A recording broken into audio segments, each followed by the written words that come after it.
Today I'm going to be using this awesome epoxy resin crystal molding kit that my wife bought me for Christmas to make a very cool set of glowing crystal cavern scattered terrain pieces. This is Biscuit and his hair gets absolutely everywhere, so I use some compressed air just to blow away the dust and cat hairs. You definitely want clean molds or you will pay for it later. I'm using a basic brand 2-part epoxy resin for this project. This couldn't be easier to use as it's a 1-to-1 ratio product. As long as you mix it properly, you can be pretty sure that your resin will cure without failing. I'm also using various epoxy resin dyes just to give the crystals some nice popping colours. When you mix up your resin, straight away you're going to be introducing bubbles into the mix.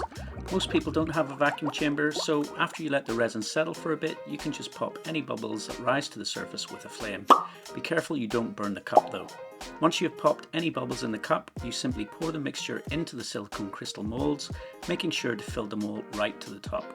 Once again, let it settle and then pop any further bubbles with a flame. Now with these crystal molds, there are lots of deep recesses where there might be some tricky little bubbles holding on for dear life, which you can try and tease out with a toothpick.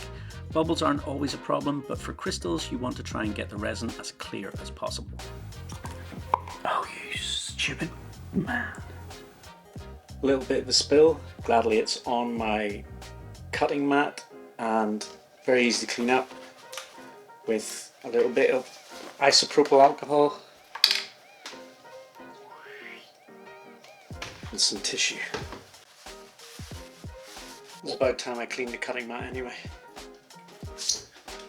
As well as the straightforward coloured dyes, I also wanted to try and add some sparkle into some of the crystals, so I used some Colour Shift mica powder mixed into one of the sets of crystals with a tint of light blue resin. You don't want to use too much of the mica powder though, because it will reduce the opacity of your resin, and you want to maintain as much opacity as possible for when you add some light a bit further down the line.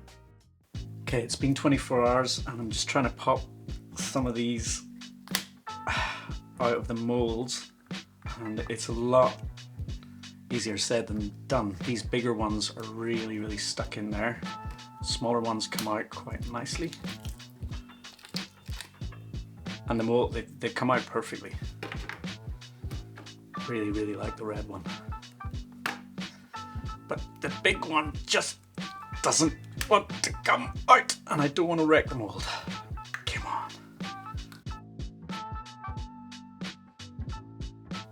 It's not that it's stuck to the silicone, it's just the shape of it. It's really hard to get it out.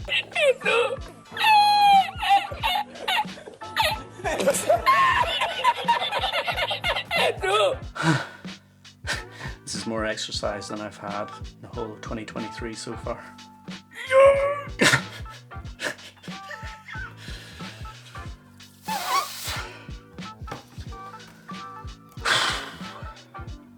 Gradually getting there. I'm actually giving myself a headache trying to get this out. So yeah, this actually wasn't put on for dramatic effect. Either my hands are getting weak in my old age, or the resin fairies decided that it would be fun to play a trick on me. So the conclusion is it's far easier to make yourself some XPS bone crystals. Come on! Oh, it's coming.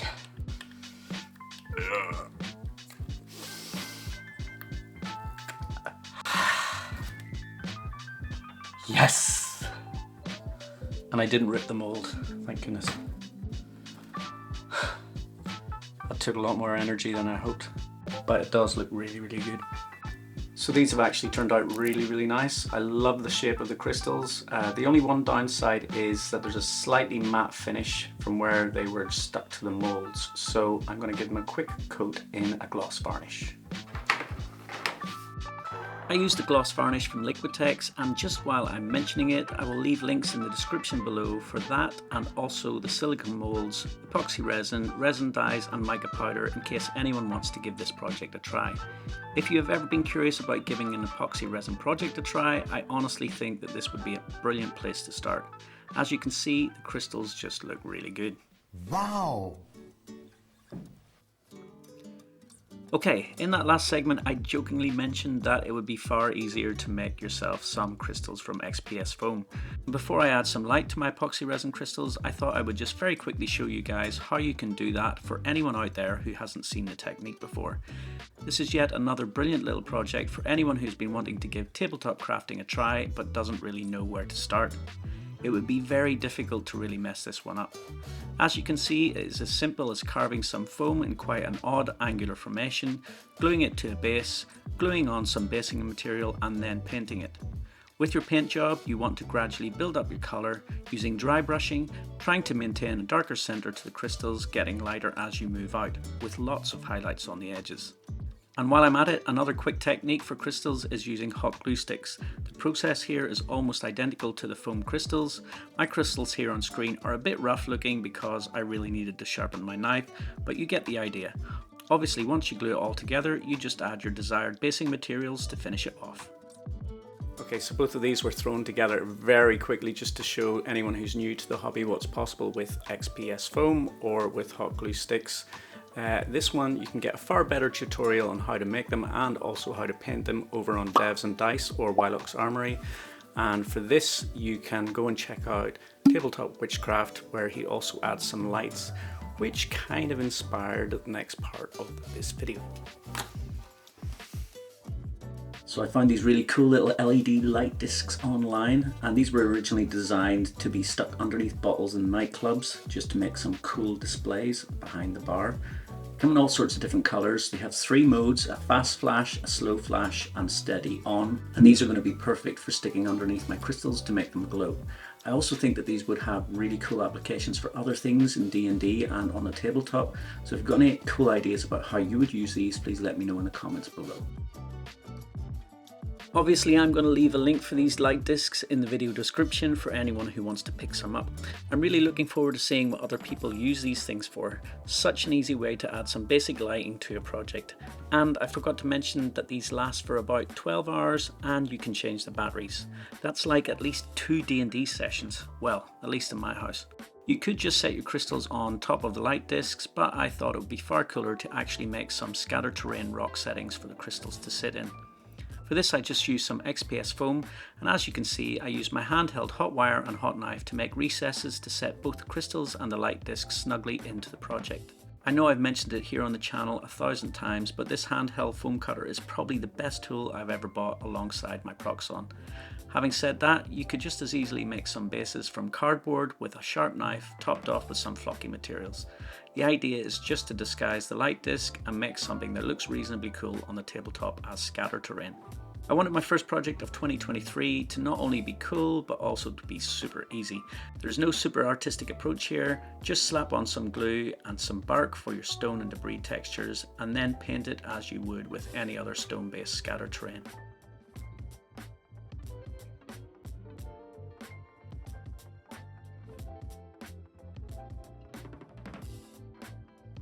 And once you've done that, you have what I think is a very cool looking glowing crystal cluster to set on your tabletop, ready for your D&D party to explore. Seriously though, just dim the lights a little and these are going to look great on the tabletop. You ready to help me paint? Okay, so paint. So we're going to get a little bit messy in our hands. Oh, it's upside down. Silly Billy. Silly me. So you know how Daddy makes these YouTube videos? Oh yeah. Do you know who helps me to make them? Me? Well, you help me to make them, but do you know who helps Daddy to buy all of the materials and stuff? No.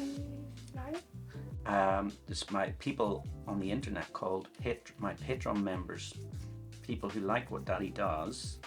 Buy you stuff? They sign up to my Patreon and they give me a little bit of money to help me buy the materials. Isn't that really nice? Yeah. What do you think we should say to those people? Maybe thank you for giving Daddy crafting stuff. Yeah. We should say thank you because those are people that are really helping us, right? Yeah, and they're watching your videos. They are. It's so nice, isn't it? Yeah. Is this one all done? Yeah, that one's all done. You can put this one over here. I'll do a few touch-ups on it, but that's perfect. Thank you. You want to do another one? Yeah. All right. Yeah, so should we say thank you to our Patreon members? Yeah. Let's say it together. Thank you, Patreon members. Thank you, Patreon members. That's funny. Yeah. And here is the full final set of glowing crystal scatter terrain pieces ready for the next crystal cave or underdark adventure. I don't know about you guys, but I think they look absolutely awesome, and honestly they are so easy to make. Links to everything that you might need to make this project are in the description below. If you have been wanting a cool project to do, then get stuck into this. It is so satisfying because it is so easy and it just looks really cool. Anyway, thanks so much for watching. Please give this video a like and let me know in the comments how you might make this project even cooler and how you would use these awesome light discs. Also, if you're interested in getting involved with a cool crafting community, consider joining my Discord server where we do regular hobby hangouts. Let me know in the comments if you would like to join and I will give you a link. Okay, thanks again. See you in the next video. Bye.